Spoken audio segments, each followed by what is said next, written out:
पाकिस्तान को बॉर्डर पर मुंह तोड़ जवाब दिया जा रहा है। सबसे पहले देखिए, शहबाज शरीफ फ्लाइट पकड़ के सऊदी अरब पहुंच गए।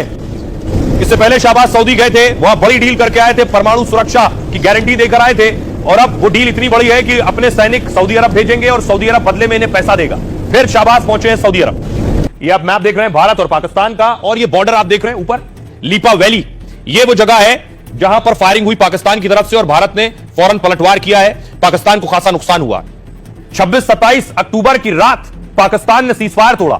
लीपा घाटी क्षेत्र में भारतीय चौकियों को निशाना बनाया। लीपा घाटी पाक के अवैध कब्जे वाले कश्मीर में पर्वतीय घाटी है। यह भारत पाकिस्तान के बीच संवेदनशील नियंत्रण रेखा पर स्थित है और इसकी वजह से यह अक्सर दोनों ओर से गोलीबारी होती है।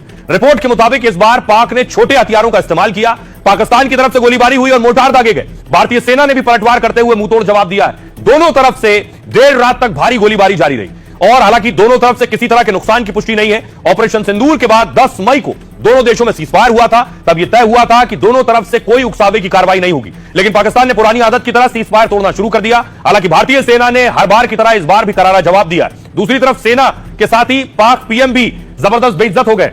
शहबाज ने जम्मू कश्मीर को लेकर एक फर्जी पोस्ट किया। इसमें कश्मीर को पाक का हिस्सा बताते हुए भारत को आक्रमणकारी कहा और दावा किया कि जम्मू कश्मीर में मानवाधिकारों का उल्लंघन हो रहा है। हालांकि सोशल मीडिया प्लेटफॉर्म ने उनके उस पोस्ट को ही झूठ करार दे दिया। फैक्ट चेक में शहबाज का दावा भ्रामक करार दे दिया उस सोशल मीडिया ने। किसी देश के प्रधानमंत्री के लिए यह बहुत बड़ी बेइज्जती है। कतर के दोहा में बातचीत हुई, इस बातचीत के बाद लगा जंग रुक जाएगी। उसके बाद तुर्की में बातचीत हुई, लेकिन तुर्की में बातचीत फेल हो गई है। जी हां, खबर यह है कि पाकिस्तान और अफगानिस्तान के दरमियान जो बात हुई है उसका कोई नतीजा नहीं निकला। पाक अफगान में सीजफायर की तमाम कोशिशें नाकाम रही। कई दौर की बैठकों के बाद भी दोनों देश बेनतीजा रहे। इस्तांबुल में दोनों देशों के बीच बड़ी मीटिंग की गई, लेकिन यह मीटिंग ठोस नतीजे पर पहुंचे बिना खत्म हो गई। अफगान मीडिया के मुताबिक पाकिस्तान का रवैया सहयोग भरा नहीं है। वार्ता के दौरान पाकिस्तान के प्रतिनिधि मुद्दों पर पीछे हटते रहे। दावा अफगानिस्तान ने पाक से हवाई हमले रोकने की मांग की और साथ ही पाक की अमेरिका को भी हवाई क्षेत्र का इस्तेमाल ना करने दें, यह कहा है।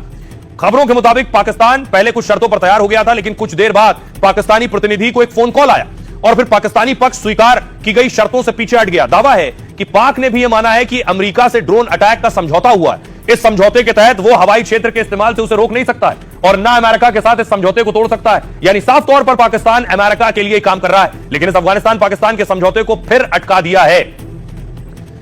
अब सवाल यह है कि सोचिए, देश जंग में जूझ रहा है, बलूच मार रहे हैं, अफगान मार रहा है, टीटीपी मार रहे हैं और 2-4 छोटे-छोटे संगठन है वो भी पीट रहे हैं। लेकिन देखिए, प्रधानमंत्री पाकिस्तान के पहुंच गए सऊदी अरब। सऊदी अरब में डील करने, सऊदी अरब में पैसा लेने, जिससे मुल्क फिर से रफ्तार पर आए, पटरी पर आए, कुछ इंतजाम और जुगाड़ हो जाए।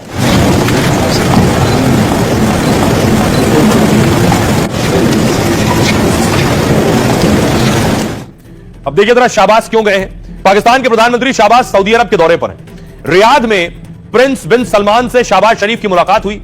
दोनों नेताओं के बीच द्विपक्षीय संबंध मजबूत करने पर बात हुई और यह दौरा आर्थिक तंगी से जूझते पाकिस्तान के लिए बहुत अच्छा साबित हुआ, क्योंकि बिन सलमान के कई ऐलान पाक को आर्थिक सहायता देंगे। सऊदी ने पाक को $1 अरब की तेल सुविधा की घोषणा की।